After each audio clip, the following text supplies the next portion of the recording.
For more than 7 centuries, the samurai stood as the beating heart of Japanese society. They were not merely soldiers, they were a living institution, a class of warriors whose identity was inseparable from the nation itself. Born from the chaos of feudal Japan, the samurai emerged during the Heian period as armed protectors loyal to regional lords, and over generations, they evolved into something far greater than hired fighters. They became lawmakers, poets, administrators, and moral compasses.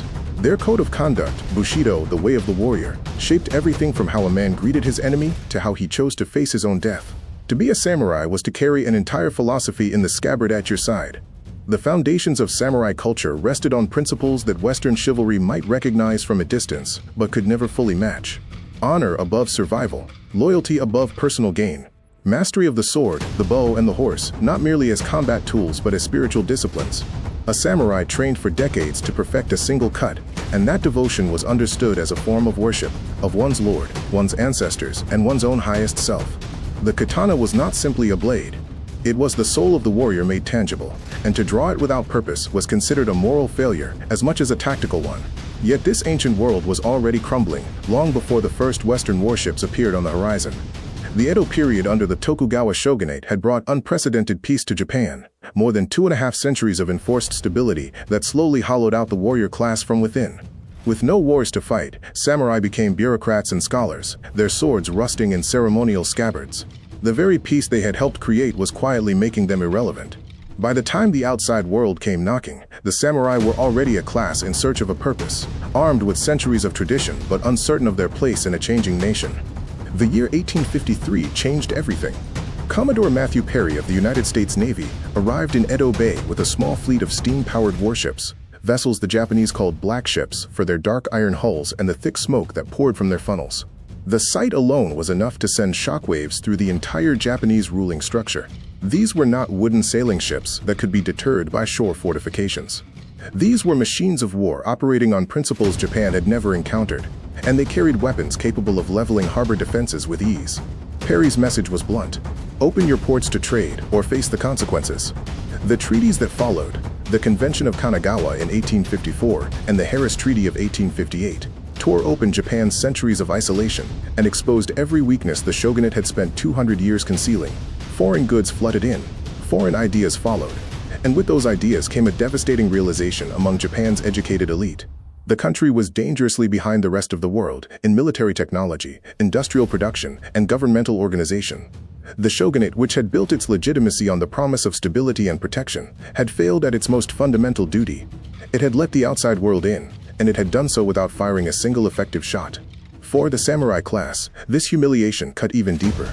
Their entire identity was built on the idea that their skill and dedication made them the supreme defenders of Japan.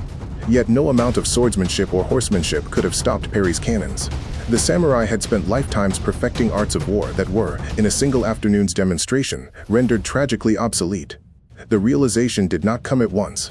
Denial is a powerful force, but it began to spread through the warrior class like a slow-moving poison. Some samurai chose adaptation, others chose resistance, and a smaller, fiercer group chose something more absolute: the defense of their way of life against the tide of modernity, even if that defense meant death. In 1868, the forces demanding change finally overwhelmed the old order. Through a combination of political maneuvering, military confrontation, and ideological pressure, a coalition of reformist samurai and imperial loyalists succeeded in overthrowing the Tokugawa shogunate and restoring direct imperial rule under the young Emperor Meiji. This event, known as the Meiji Restoration, was one of the most dramatic transformations in the history of any nation. Within a single generation, Japan would dismantle its feudal structure, industrialize its economy, modernize its military, and rewrite its legal and social foundations almost entirely.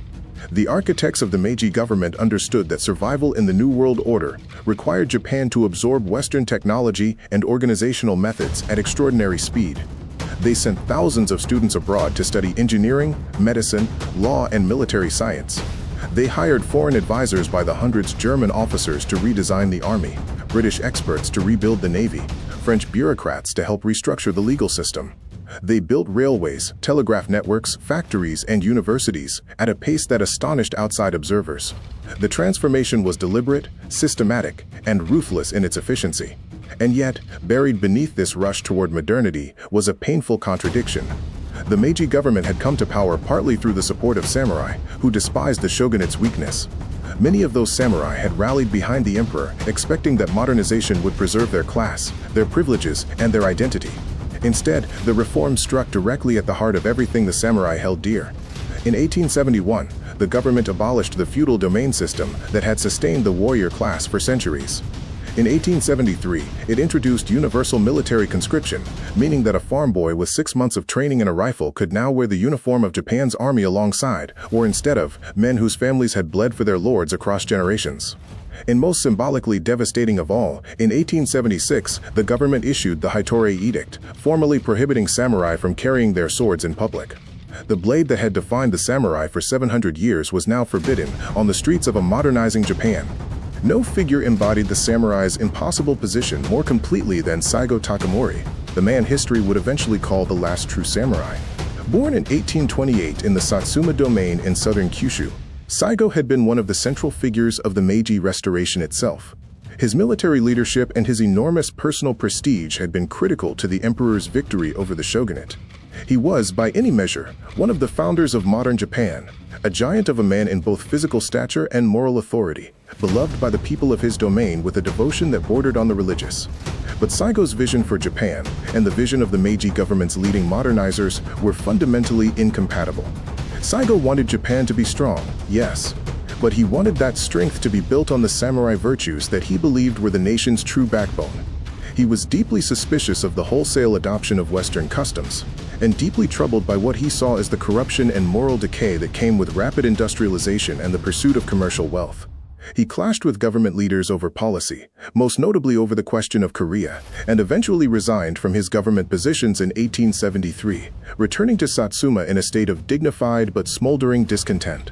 In Satsuma, Saigō established schools, private academies that taught not only academic subjects, but also the traditional martial arts and samurai values he feared were disappearing from Japanese life. Thousands of young men from former samurai families flocked to these schools, hungry for a sense of identity and purpose that the new Japan had stripped away. By 1876, as the sword-carrying ban took effect and former samurai across the country faced economic hardship and social humiliation, Satsuma became a powder keg. And in January of 1877, that keg ignited. Whether Saigō truly wanted war or simply found himself carried forward by the momentum of his followers' fury remains debated by historians to this day. But the result was the same. The Satsuma Rebellion had begun, and the last samurai army in Japanese history was marching to meet the forces of the new imperial government. What followed was a conflict of profound historical weight and extraordinary human cost. A war that lasted 9 months and stretched across the rugged mountains and valleys of Kyushu, leaving tens of thousands dead on both sides. Saigō's force at its peak numbered around 40,000 men, many of them former samurai from Satsuma and neighboring domains who had answered his call. They were superbly trained in traditional combat, deeply motivated, and fighting in terrain they knew intimately. In the early weeks of the rebellion, their ferocity and tactical skill caught the imperial forces off guard, inflicting heavy casualties and temporarily seizing the strategic initiative. Yet the fundamental arithmetic of the conflict was always against them. The Meiji government's conscript army, trained along Western lines and equipped with modern rifles, artillery, and a functioning supply chain, could absorb losses and replace them. The samurai forces could not. The Imperial Army fired weapons that could kill at ranges that made individual courage and swordsmanship nearly irrelevant. A conscript soldier with a Snider-Enfield rifle did not need the decades of training that a samurai dedicated to his craft. He needed weeks, and there were hundreds of thousands more like him waiting in reserve. As the months passed, the samurai were ground down relentlessly. Supply lines thinned and broke. Ammunition ran short. Men died in mountain ambushes and frontal assaults against entrenched positions with rifle-armed defenders. The imperial forces brought artillery to bear on samurai strongholds, reducing stone fortifications that had withstood centuries of conventional warfare to rubble in hours. By September 1877, Saigō's surviving followers, fewer than 500 men, had been forced back to the hills surrounding Kagoshima, their home city. They were surrounded, outnumbered beyond all calculation, and armed with little more than swords and whatever ammunition they had scavenged from the dead. On the morning of September 24th, they made their final charge. Dressed in the clothes of their class, carrying the swords that the government had tried to take from them, they ran toward the imperial lines one last time. The rifles ended it quickly. Saigō Takamori, badly wounded in the charge, died on that hillside, by his own hand, in the manner that Bushido demanded of a warrior who could no longer fight. He was 49 years old. With him died the last organized armed resistance of the samurai class. The age of the warrior, in all its terrible beauty, was over. History rarely offers clean verdicts, and the Satsuma Rebellion is no exception. The Meiji government won completely, militarily, politically, and institutionally. Japan would go on to become a major industrial and military power within a single generation, eventually defeating China in 1895 and Russia in 1905 in conflicts that stunned the world. The reforms that crushed the samurai made that transformation possible. Measured by the cold standards of national survival and geopolitical success, the modernizers were right. And yet something real was lost in the smoke of those Kyushu hillsides. The samurai ideal, with all its contradictions and violence and impossible demands, had given Japanese civilization a moral and aesthetic framework of extraordinary depth. It had produced art, literature, philosophy, and an approach to excellence in craft and conduct that influenced every corner of Japanese culture. When Saigō Takamori charged into those imperial rifles, he was not merely a reactionary defending his class privileges. He was a man who genuinely believed that a nation which abandoned its deepest values in the pursuit of power would eventually discover it had purchased one at the cost of the other. Japan would wrestle with that question for generations to come. And in the memory of the last samurai, preserved in song, in story, in the reverence with which ordinary Japanese people spoke Saigō's name long after his death, the question never fully went away. Even the Meiji government, which had sent its armies to destroy him, eventually rehabilitated Saigō's reputation and restored his honors. Because they understood, as the dust settled, that what he had stood for mattered, even if what he had fought against had been, in the end, inevitable.